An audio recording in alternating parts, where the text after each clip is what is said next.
Practice Test 2. Section 1. You will listen to a conversation between a tourist named John and his guide during their trip. Listen to it and answer questions 1 to 10.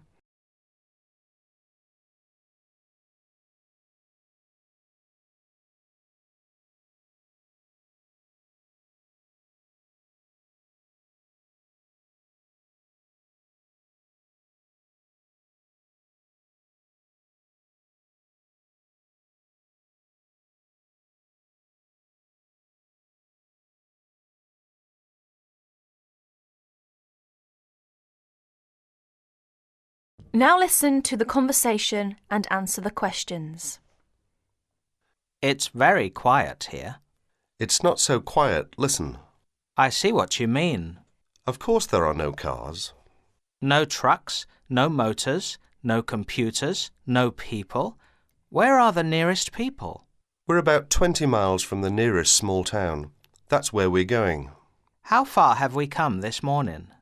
Maybe 5 or 6 miles. Our camp last night was just over that hill. That doesn't look so far. Is it really 5 miles over there? It isn't if you walk over the hill, but the river goes around the hill. How long have we been going? About an hour and a half, but we stopped several times while I took pictures. Does this river go beyond the town? Yes, the river runs into a lake. How far is the lake? About 20 miles. The town is on the lake. It's on the other side of the lake, but it's built on the lake. The river runs into the lake, then it runs out the other side of the lake. Do you live in the town? I live near the town. I live beyond the lake about 3 miles. Do you live in the forest? Yes, but I live beside the river too. My brothers and I have houses there. How many brothers do you have? I have 5 brothers and 3 sisters. That's a village. Almost. My sisters don't live there. They are married and live in the city. What work do your brothers do? We all do the same. We hunt and fish. We are guides most of the year. Who do you guide? You mean people who just want to see the wilderness?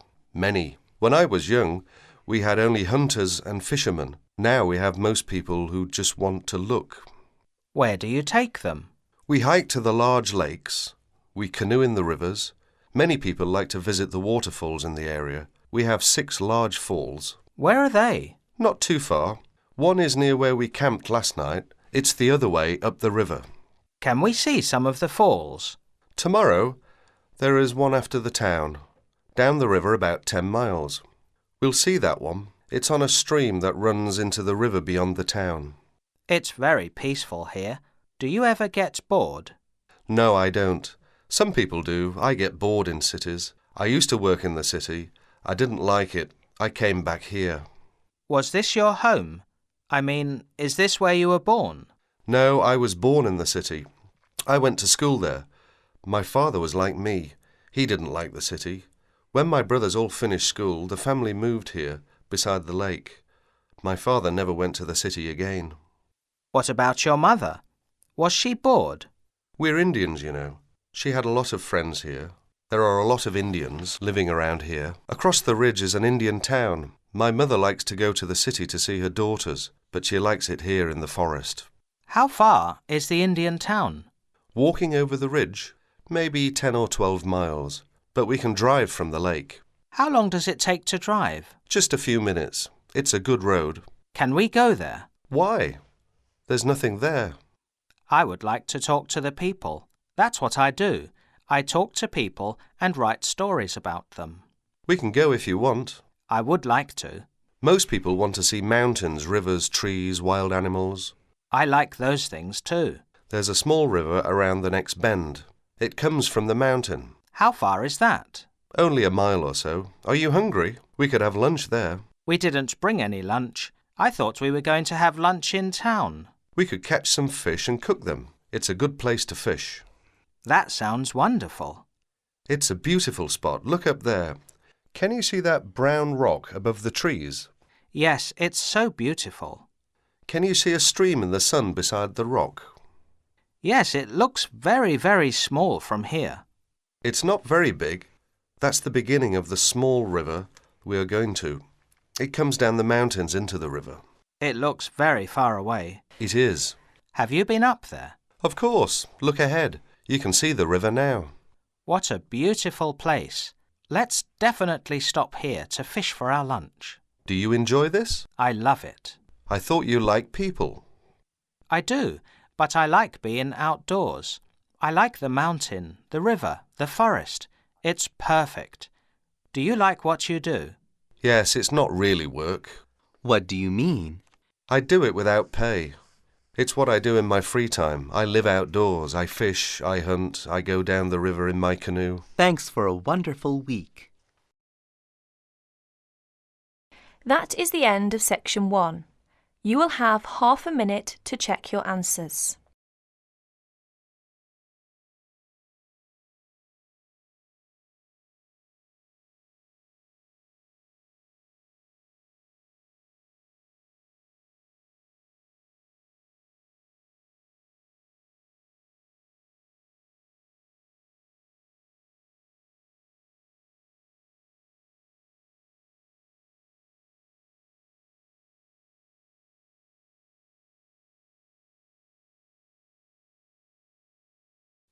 Section 2. You are going to listen to a radio programme about buying a house. Listen to it and answer questions 11 to 20. Now you have a chance to read questions 11 to 20.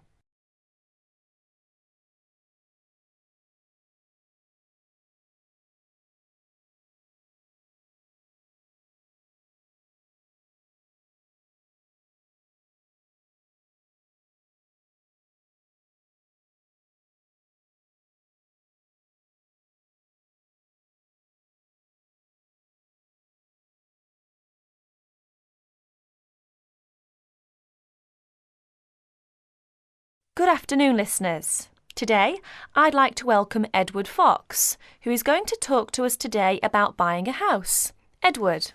Thank you, Eunice. For most people, at least, buying a house is a major life event, and probably the single most expensive item you are ever likely to buy. It is also a place that you can make your home. Therefore, thinking carefully before you make a purchase is of the utmost importance. One of the most important things to consider before buying any property is the location, because remember, it is where you plan to spend a large part of your life, or indeed the rest of your life in some circumstances. Therefore, consider the type of life you enjoy leading. Are you a very sociable person who enjoys nightclubs and discos? If so, then you may wish to consider something close to the city, or indeed in a city where it is convenient for all types of nightlife. On the other hand, if, like me, you prefer a quieter life, then you may want to consider something away from the city. However, do remember that proximity to your place of work is also important.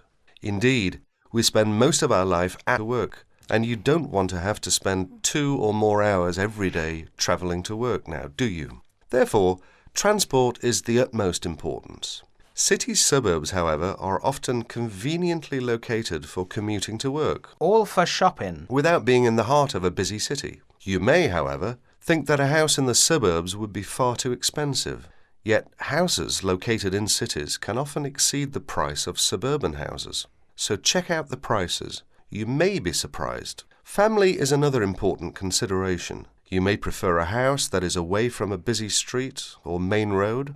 And of course, remember that children have to attend school. Is there a good school in the area, or would your children have to travel a long distance to get to school? Therefore, if you have children, or you plan to have children, location is a very important factor. And of course, remember that a family influences the size of the property. There are, of course, various types of houses. There are detached houses which stand alone and are not joined by to another building.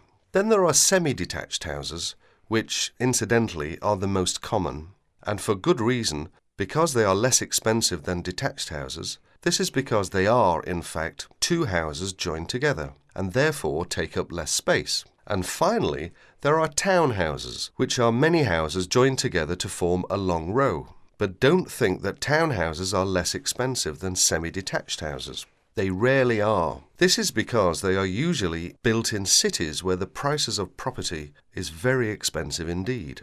The age of property is another consideration. If you're considering buying an old house, beware. You may be faced with expensive repairs and renovation bills. So have the house thoroughly checked by a professional surveyor before you decide to buy. But then again, there are things you can look for yourself. Things such as the condition of the woodwork, especially doors and windows that can be expensive to replace. More importantly, make sure all the fixtures and fittings, things such as cupboards, sinks, taps, bathtubs, are all in good working order, because replacing kitchens and bathrooms can be a very costly business. And don't forget the garden. If the property has one, if you enjoy gardening, then fine. But if you don't enjoy gardening, then you may prefer a small garden as opposed to a big one. But even if you do enjoy gardening, it is important to remember that gardens take up a lot of your time. So keeping a garden in good order may be very difficult if you work long hours. One final thing is the general feel of the place. Does it have a good atmosphere? And most importantly of all, would you feel comfortable living there? Thank you, Edward. But I'm afraid that's all we have time for today. But I'll be back next Wednesday when my guest speaker will be talking about buying a computer. So until then, bye for now. That is the end of section 2. You will have half a minute to check your answers.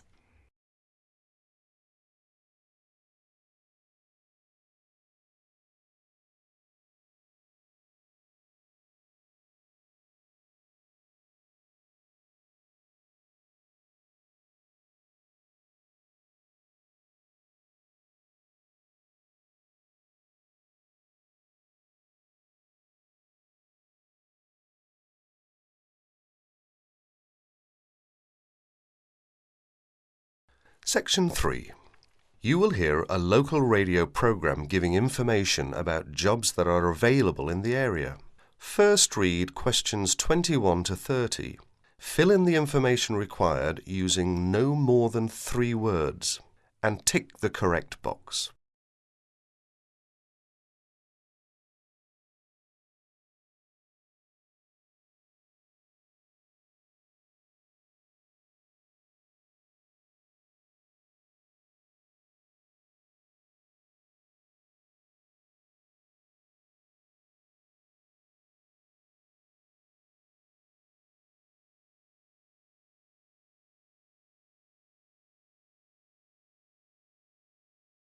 And after that touch of nostalgia from the 60s, it's coming up for 11:15 and time for our morning job spot. And I hope you've got your notebook out and your pencil sharpened because here's Mandy. Good morning, Mandy. What's up in the employment world this morning? Well, Simon, this morning I have 5 jobs that have come in, and the first is for a dental assistant. That's located in Tunbridge, and it's 2.5 days a week, Tuesdays, Thursdays and Saturday mornings. You've got to be at least 25, and the salary is £2,080 per annum, and you've got to be experienced. The second opening is for a florist, and this is according to experience as to wage, and the age is open. The job is in Tunbridge Wells, and the hours are from 9 to 6 Monday to Saturday. And because you're working Saturday, you get a day off in the week. Now, as that's a florist, you must be very experienced in all aspects of floristry and capable of working to a very high standard.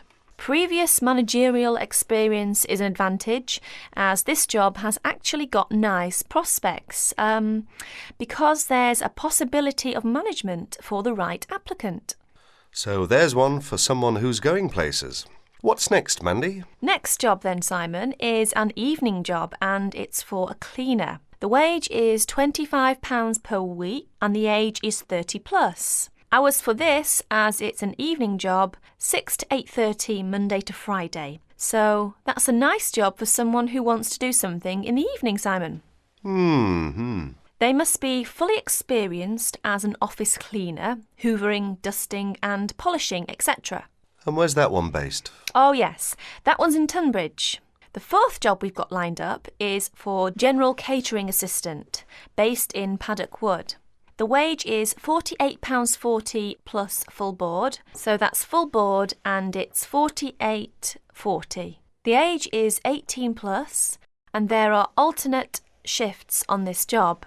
It's 7 a.m. to 3 p.m. and 11:30 to 7:30 p.m. and the job consists of cleaning, washing up the kitchen, as well as serving in the dining room and all sorts of domestic duties. Experience is not necessary. So, for someone who's 18 plus, that's a nice little job there. And here's the punchline: 10 weeks holiday per annum. Oh ho, I might put in for that myself. I can just see you up to your elbows in the washing up, Simon. Last vacancy is for an office job. That's secretary and personal assistant based in Tunbridge. The wage is £4,298 per annum. Now, there's a little bit of detail I must give here. It's part-time to start with, 3 days a week for 3 months.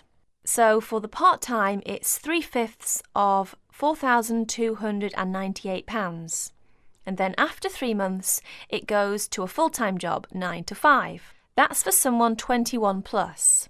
And the job consists of work as a secretary cum personal assistant to social workers. You need fairly good shorthand and good typing speeds required. And it's also related to clerical work, answering the phone and reception, etc. And because it's working for social workers, you need a responsible attitude and common sense. So, if you're interested in any of these jobs, get in touch with Tunbridge Job Centre on Tunbridge 55499 and ask for extension 30. And that's it, Simon. Thank you very much indeed, Mandy. By the way, that's your day's work done. You can just sit back now and do absolutely nothing. Wouldn't that be nice, Simon? Haha, if only I could. That is the end of section 3. You now have half a minute to check your answers.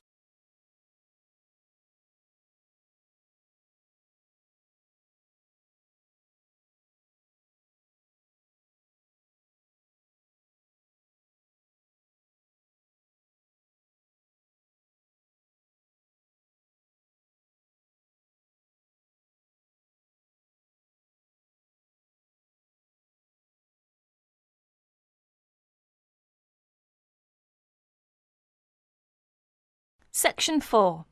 You will hear the speech made by Mr. Samaranch on the opening ceremony of the Olympic Games. Listen and complete questions 31 to 40.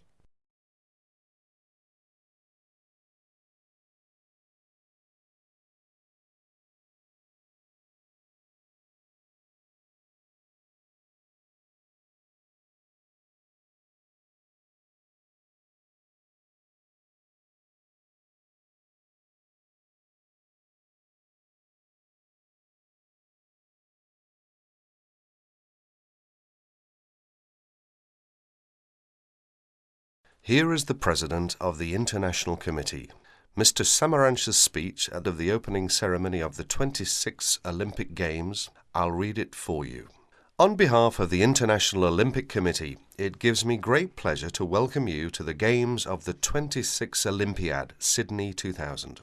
The goal of the Olympic movement is to contribute to building a peaceful and better world by educating youth through sport practice without discrimination of any kind, and in the Olympic spirit. In the spirit, nations and youth of the world come together every 4 years to celebrate the world's largest sporting festival.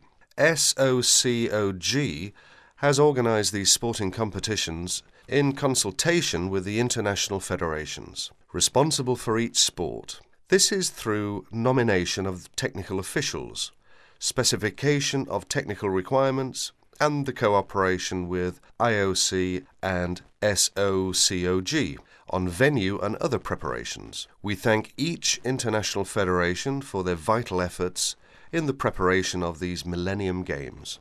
The Sydney 2000 Olympic Games is also the centenary of women's participation.